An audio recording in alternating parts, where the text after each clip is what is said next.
Hello and welcome to Voicebites from Damn Good Voices. Today I'm joined by actress and voiceover artist Deborah Maclaren. Hey Deborah. Hi Joel. How are you? I'm okay. It's a beautiful hot day today, so I'm quite hot.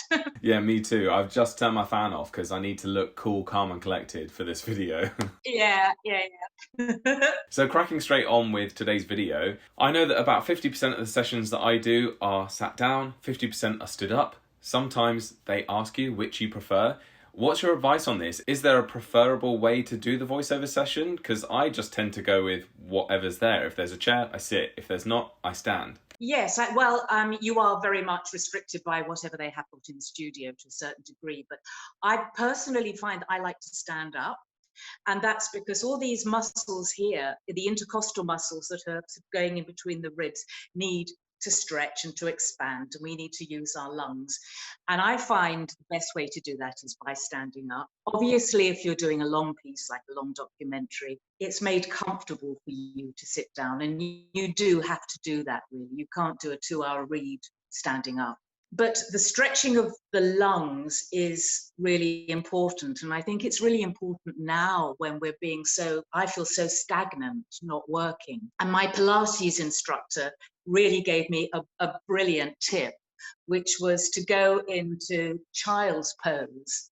And then, I can't really demonstrate it, but it's to put one arm down on the floor and one arm right over the other side. So you are stretching all this bit of your body to try and get those intercostal muscles moving. So really, I think it feels best to stand up, and you can, whatever you're doing, you can still get that relationship with the microphone. Yeah, so I shouldn't be afraid then. If the engineer is saying here's a chair, I can actually say, actually, would you prefer if I did this stood up? That's okay to do. I think you should be brave about it. Yeah.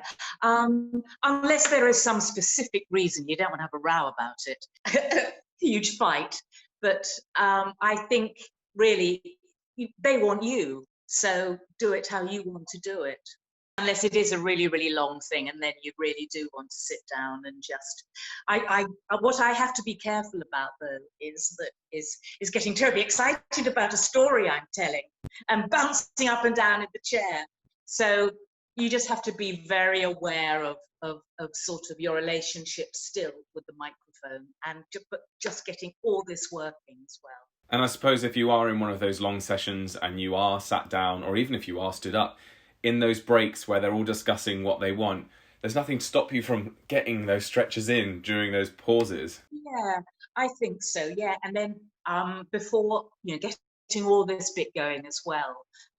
Going back to all those things that we learned at drama school, just to keep all this going, because it's a very live thing that we're doing, even though it feels as though buttons are being pressed and things are being moved. We are really, concentrating, and just all this has got to be active, and all this has as well. So, that's why it's such a lovely job when we're doing it. It embraces the whole body. Absolutely. I mean, I've got those bad habits as well. Mine is conducting with a pencil, and I just end up hitting the microphone or hitting the table, and they're like, Joel, can you not do that, please? Oh, I know. Yes, absolutely. I've done that. And the bouncing up and down, of course, on the squeaky chair doesn't help, which is what I do. But yeah, I know and then banging on the thing with the hand, absolutely. We're getting too involved with it. Occupational hazard.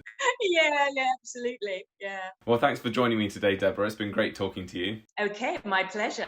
And thank you guys for watching Voice Bites. I'm Joel Wood, and you've been listening to the brilliant Deborah Maclaren. Go check out her profile. It'll be linked right down below. And please click subscribe and come back next time for more Voice Bites. Bye, Deborah.